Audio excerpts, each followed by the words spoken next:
asalaamaaleykum moi Pape Malick Sary directeur auto-école Touba Niambour à Louga. ci sama jëmm ju xeebu gi wax dëgg yàlla ñu choisir ma def ma njiitu syndicat bi c'est un honneur pour moi mais aussi un honneur pour tout le reste donc c'est comme je dis tout à l'heure li ma wax léegi élection lañ demoon ma gagné élection yi mais c'est pas sama jëmm moo gagné mais c'est l'auto-école qui a gagné parce que xam nañ ni syndicat travailleur mënul am lu ko ëpp mënul am lu ko gën mënul am lu ko gën a kawe pour défendre ay liggéeykatam défendre outil de travail am donc kon ak cant lay teg ci sama naataango yi nga xam ne ñoo ma fal sant aussi samay wajur sant samay mbokk sant spécialement samay collègues de Louga vraiment jàppale nañ ma accompagner nañ ma aussi. tey jii lan mooy mébét yi gën a fës pour syndicat national auto-école du Sénégal donte également Sénégal fukki région la ak ñeent bu ngeen sañoon ñëpp daje fi am na ay contraintes de temps ak ay peut-être causes yu tax mais terewul yoon gëm ngeen ne syndicat bi da ngeen ko ubbi ñëpp mais lan ngeen xaar ci kilifa yi yoo xam ne war ngeen ci mën a waxtaan pour gën a ñoŋal seen liggéey. D'abord damay rebondir foofu parce que boo xoolee la présence des membres du syndicat ñi fi teew c'est ay nit ñu jógee ba Ziguinchor ñii jógee ba Louga donc presque fépp ci Sénégal donc li may wax sànq ni même bu fekkoonte ni assistance bi dafa ndaw sax mais la représentativité nit ki jógee Ziguinchor ba Thiès pour assister ci lii ñu jógee Louga ba fii pour assister ci lii loolu rek déjà Tamba voilà ñu mën a ñëw aussi envoyer seen vote par procuration donc y a pas plus représentatif que ça. Donc su ma yeboo ni presque le maillage national est atteint par cette assistance là. yan mébét moo gën a fës monsieur le président. pour yéen ñi yor auto-école yi nguur gi indi si ay saafara. mébét yi bëri na peut-être que bu ngeen dégloo léegi Lamine le secrétaire général def na ay adjoint def na ay livré na ay points mais li gën a am solo. mais ñëwul ci préoccupation ñaar ba ci laa jëm donc li gën a am solo déjà mooy la formation. Comme ni ko directive de l'UEMOA yi waxee donc ci réforme nouveau code de la route bi il y a une partie formation qui est préparée formation pour ñi nga xam ne ñoo jàngale formation aussi pour ñi nga xam ne ñoo def examen bi maanaam ñoo examiner candidat yi passé le permis de conduire donc déjà c'est un point boo xamante ne bëgg nañ incha allah rabi boole ko ci suñu point yi gën a fës ci suñu programme pour que loolu mën a taxaw beneen bi aussi. le passage kenn warul mën am permis sa jaaroo auto-école. mais fa laa jëm maa ngi dégg mooy entamé di wax na le passage obligatoire à l'auto-école donc c'est un décret qui a été signé par le président de la République il manquait jusque-là le décret d'application. waxal wolof. voilà donc kon bokk nañ ci suñu point jëmmal wala taxawal wala enfin réaliser le fait que ku bëgg ci permis de conduire da nga jaar ci auto-école parce que nag dama naan auto-école moo am le monopole de la formation des citoyens sénégalais lambda ñi nga xam ne dañoo bëgg am permis de conduire donc c'est l'auto-école donc jaar fa pour am permis de conduire dafa war ndax li mu waree mooy bu ñu seetloo depuis toujours dañuy dégg accident damay def émission des fois à la télé à la rajo man leen accident am na tey mais suba dina amaat ñu naan ma déet waay man leen kay pourquoi dina amaat c'est parce que yoon wi ñu nekk pour ne dañuy saafara accident yi du yoon wi nga xamante ni mooy yoon bu baax bi raison le temps m'a donné raison avant-hier am na accident 6 morts pour deex loo xamante ni mënul na ñàkk parce que ñàkk a marqué stock tax indi accident boo xam ne ay nit dee nañ ci c'est impardonnable donc loolu lépp manque de formation moo indi loolu voilà donc kon il faut ñu delluwaat ci loolu à la formation parce que mooy la clé de voûte bu ñu bëggee saafara accident yi damay joxe benn exemple toujours dem dikk les bus de dem dikk ça fait je crois maintenant 6 ans ñi ngi exister mais en 6 ans man personnellement j'ai jamais entendu ñu ne bus Dakar dem dikk def na accident et pourtant dañuy daw dans tout le Sénégal mais lan moo tax ñoom duñ def accident depuis 6 ans et que les autres bus dëkk ci accident mais parce que y a une différence de paradigme voilà ñoom ils ont reçu une formation adéquate pour am permis de conduire les autres ne l'ont pas reçu ils n'ont pas eu cette chance là donc kon il faut que ñu delluwaat à l'orthodoxie nañ demaat à la formation bu ñu bëggee accident yi saafarawu du permis à point du naka numériser les titres de transport sécuriser leen non moi je dis non avant de sécuriser les objets il faut sécuriser les personnes sécuriser les titres de transport sécuriser woo ko yor ça n'a pas de sens donc sécuriser ñi nga xamante ni ñoom lañ tuddee les usages de la route c'est ñu fexe bañ jaar à la formation te pour avoir une bonne formation pour am permis de conduire fenn rek la muy à l'auto-école. te pare ngeen pour gunge ci état surtout les nouvelles autorités là pour que ñu gënaat assainir le secteur du transport. mais effectivement boo gisee ñu taxawal lii aussi loolu bokk na ci parce que c'est vrai syndicat revendication mais aussi il y a un côté social dinañ def lu ñu mën pour indi ay saafara ci lii parce que on a les solutions pour indi saafara ci lii benn li ma wax léegi paralysie bi ma def entre les chauffeurs de Dem Dikk et les autres chauffeurs voilà issus du secteur du transport professionnel loolu c'est un exemple et il y en a tant d'autres suñu xel màcc na ci am nañ xam-xam bi am nañ vécu bi am nañ expérience bi gis nga la différence qu'il y a entre le travailleur qui est entre quatre murs devant son ordinateur et le travailleur qui est sur le terrain il y a une très grande différence ki nekk sur le terrain lu mu mën a xam ci réalité ki nekk entre les quatre murs mënu ko xam voilà donc on est vraiment pare nañu pour gunge état bi si saafara accident yi nga xamante ni boo seet c'est 7000 tués sur nos routes par an. ñeneen ñuy joxoon ne yoon yi également donte toujours da naan accident bu am mbiru cause humaine bi mi ngi si loxo doomu adama mais tali yi aussi baaxuñu surtout ak nawet bi ñu nekk loo leen di ñaax.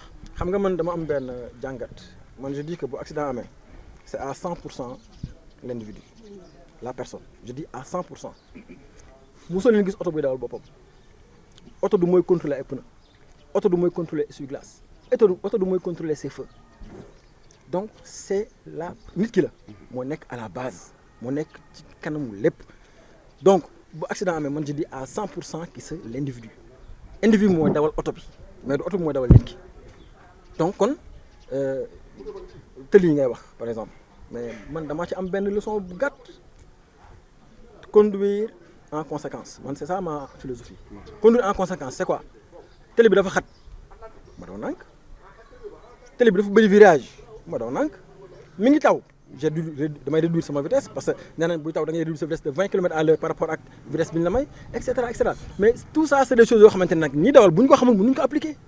nañ gërëm ñëpp ñi nga xam ne jóge nañ ci Sénégal auto école Sénégal yi fi teew yëpp jotaay bi ñu nekkee nii tey dafa nekk jotaay bu yees boo xam ne fu mu ñu jëmale ñun sax xamuñu ko gis nga ñun un nouveau type d'auto école élan wu auto école tey lay gën a jëmm parce que auto école yi tey bu ñu dajaloo fii ñëw créer le syndicat national des auto écoles du Sénégal ça veut dire que jël nañu beneen élan ñun daje nañ fi tey am lu ñu teg bureau bu bees état na xam ne am na interlocuteur léegi parce que auto école ba mu nekkee auto école ba léegi syndicat moo su fi am kon syndicat bi nañ ko sant yàlla te nag autorité bi tutelle bi li ñuy ñaan ci moom plus de respect auto école tey passage obligatoire ça doit être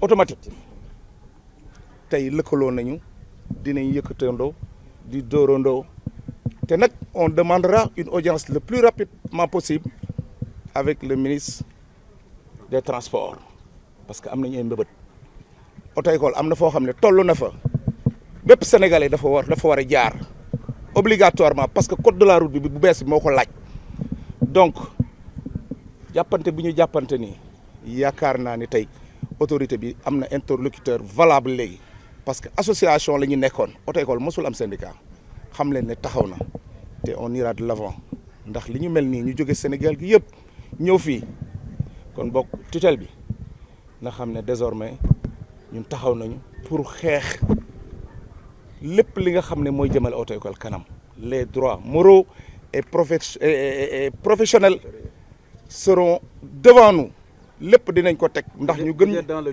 jubal jubanti. ma ne la jubal jubanti bi dafa war a agsi ci transport je l'ai dit dans une émission auto-école taxaw na pour xeex ger gi ñi nga xam ne entouré na secteur du transport rawatina secteur bi nga xam ne ñi ngi ci ndax ñun dañ cee sonn ñu wax ko am na ñu bañ ko wax am na ger gi nekk ci biir passation de permis ñun dañu bëgg mu jeex ndax ku am Sénégal permis mu lew la loolu lu ñu jar a wax la Sénégal ñun dañu taxaw syndicat bi taxaw na li nga xam ne métti na teg nañ ñu ko taxaw nañ pour xeex ko mu dañ tey. Voilà, vous vous présentez d'abord. Voilà, moi c'est Lamine Gueye, directeur auto-école référence de Louga. Voilà, aujourd'hui, samedi 27, nous voici réunis à Thiès, venant de partout, de Ziguinchor, de Louga et de Thiès même, pour essayer quand même, pas pour essayer, mais pour mettre en marche un syndicat dédié aux auto-écoles. Parce que on y va de cet esprit pour défendre notre secteur, pour défendre l'outil de travail. C'est ce qui nous a réunis. C'est un long processus qui a commencé au mois d'avril, le 29 avril. Et on a toujours travaillé en ligne, faire des réunions en ligne, rien que pour arriver à cet objectif-là aujourd'hui, pour mettre en place un bureau exécutif. C'est ce qui est fait. Vous avez pu remarquer l'ambiance qui était dans la salle. Bon, c'était une ambiance vraiment amicale entre nous, parce que tout ce processus, par exemple, de discussion et tout, a été fait en ligne, en amont, pour arriver maintenant à choisir le bureau aujourd'hui. Et on va continuer un peu pour mettre maintenant en branle ce qui est, par exemple, du cahier de doléances. C'est ce qui nous réunit aujourd'hui. Le bureau a été choisi. Il y avait 2 candidats qui s'étaient présentés il y a 2 semaines. Donc, ils ont eu à faire une campagne électorale en live parmi nous. Et à partir de ce moment-là, il y a eu des gens aussi qui ne sont pas présents parce qu'ils sont un peu empêchés du fait des examens du vendredi et autres. Mais ils ont eu à faire une procuration. Donc, on a eu à travailler d'une façon scientifique qui nous a menés à cette situation-là parce que, sachant que l'intérêt est commun, ce que nous allons faire, nous allons le faire en collégialité. Donc, ça dépasse nos personnes complètement, ce qui fait qu'on a eu à élire le bureau tranquillement. Bon, donc, maintenant, pour passer à l'essentiel, à partir de maintenant. Un syndicat, c'est pour défendre les intérêts moraux et matériels de ses membres. Bien sûr. Aujourd'hui, quelles sont les préoccupations des responsables d'auto-école que vous êtes? Mais les préoccupations sont multiples par rapport à ça. De façon résumée. Voilà, d'une façon résumée, il y a un code électoral qui est là, depuis promulgué et diffusé au niveau du journal officiel. Mais ça n'a pas été appliqué, il n'y a pas de décret d'application. Si vous voyez, par exemple, on nous parle chaque fois d'accidents par rapport à la formation et autres là, et on continue à mettre, par exemple, des particuliers, ce qu'on appelle particuliers, des gens qui se présentent à l'examen sans pour autant passer par l'auto-école. Alors que le code de la route, par son article 17, nous dit clairement que pour se présenter à l'examen, il faut que le candidat passe par d'abord une formation à l'auto-école.